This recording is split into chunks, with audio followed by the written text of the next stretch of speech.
नमस्कार, आपण नाशिकमध्ये आहोत. नाशिकमध्ये मानूर या ठिकाणी या रौंदळ यांच्या गोठ्यावरती अतिशय धक्कादायक प्रकार समोर आलेला आहे. या ठिकाणी मकाचे सेवन केल्यानंतर 50 गायी आणि काही वासरांचा तसंच म्हशींचा देखील मृत्यू झाल्याची दुर्दैवी मृत्यू झाल्याची घटना समोर आलेली आहे. जैविक औषधाच्या प्रयोगामुळे या मकाच्या सेवनानंतर या म्हशींचा तसंच गायींचा मृत्यू झाल्याची घटना समोर आलेली आहे.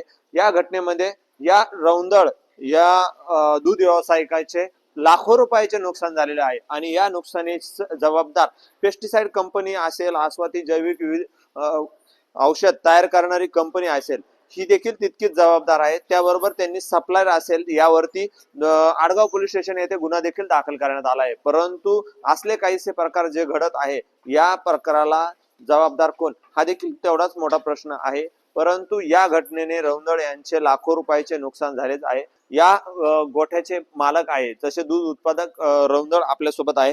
नाव काय तुमचं? विद्याधर रौंदळ. काय सांगाल, हा प्रकार नेमका कसा घडला?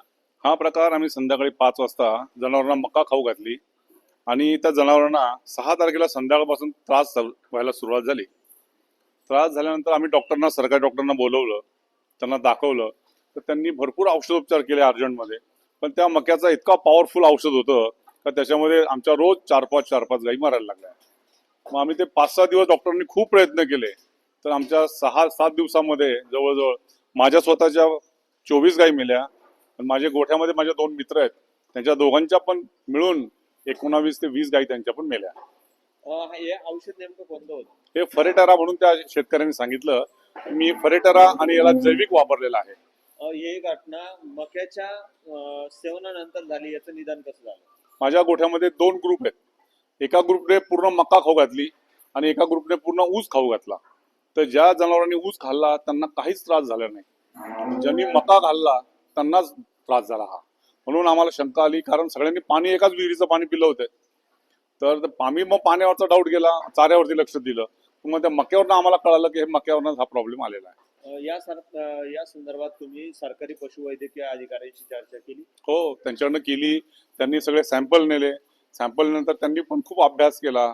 आमच्या इथं रोजचे सरकारी डॉक्टर 10-15 डॉक्टर रोज बसलेले होते. त्यांनी भरपूर सर्च केला आणि त्यांनी सांगितलं तुम्ही चारा बदला, यांचं जे काही खाद्य आहे ते खाद्य बदला.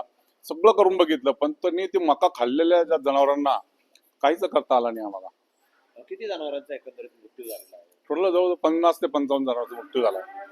कोणत्या औषधाचा वापर करण्यात आला, त्याची माहिती घेतली? हो, त्या शेतकऱ्याला विचारलं तर तो म्हणाला मी फरेटेरा म्हणून औषध टाकलंय आणि जैविक पण औषध टाकलंय. हा, तर हे जैविक जी बुरशी आहे त्यांच्या पोटामध्ये, ही जैविक जी बुरशी आहे हिने फार जोरात अटॅक केलेला होता. त्यांचं जे पोटातलं जे अन्न आहे ते एकदम गोळा झालेलं होतं. ते अन्न त्या जनावरांना डायजेशन करताच आलं नाही. त्यांचं डायजेशन तिथं फेल झालं. त्याच्यामुळे त्यांचा स्लो होत 4-5 दिवसात मृत्यू झाला. या संदर्भात तुम्ही आडगाव पोलीस स्टेशन येथे गुन्हा देखील दाखल करण्यात आला. गुन्हा कोणावरती दाखल केला? गुन्हा आम्हाला ज्यांनी मका इथे सप्लाय केला, आमच्या डेअरीवरती ज्यांनी आणून दिला, त्याचं नाव आहे बंधुरे म्हणून आहे. त्या बंधुरेंवरती आम्ही आता क्लेम केलेला आहे. आता पोलीस स्टेशनमध्ये परवा आम्ही FIR दाखल केला. आता पोलीस स्टेशनमध्ये त्यांना बोलवून घेतील आणि चौकशी करतील.